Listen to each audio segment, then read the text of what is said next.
Рабочие места всех ингушских врачей будут автоматизированы. В рамках реализации нацпроекта здравоохранения в медучреждении республики поставлено 26 единиц медицинского оборудования на сумму 31 миллион рублей, а также 600 компьютеров и другой вспомогательной техники на сумму 34 миллиона рублей. Кроме того, по словам министра здравоохранения республики, установлено оборудование для внедрения Центра обработки данных и архивирования медицинской информации. Об этом она рассказала в ходе совещания по реализации национальных проектов под руководством председателя правительства Ингушетии Константина Сурикова.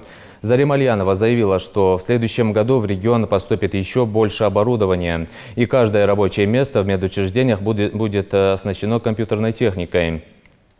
Перед региональным Минздравом стоит задача создать автоматизированные рабочие места посредством внедрения медицинских информационных систем. В частности, инфосистема регионального здравоохранения будет включать в себя ведение электронной медицинской карты, централизованные базы хранения и обработки результатов диагностических исследований, управление потоками пациентов и ряд других функций.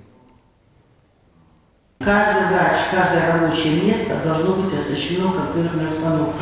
Потому что уже вся бумажная работа должна быть исключена, все истории болезней, все учетные формы должны быть внесены в компьютер. И, кроме того, все диагностические разделы, которые есть в больницах, это рентген, это эндоскопия, компьютерная томография, все исследования диагностические будут заноситься в компьютеры, и все будут доступны для просмотра из любой точки нашей республики.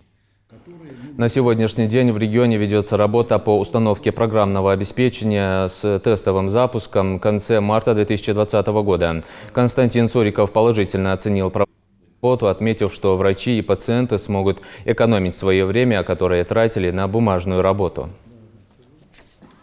Давайте сделаем выездное какое-то мероприятие на вашей базе, чтобы можно было продемонстрировать. Хорошо. Чтобы мы посмотрели вообще, как это работает, что это дает. Сформируйте докладчиков, кого-то из два врачей попросите, чтобы они доложили и с точки зрения технологий, и с точки зрения, как это влияет на производительность труда. Ну, то есть мы должны реально увидеть работу. Да, мы должны реально увидеть работу. Я понимаю, что когда новые технологии заходят, это же и финансовые средства экономят, и штатное расписание можно менять и так далее. Мы должны видеть вот не только удобство для населения,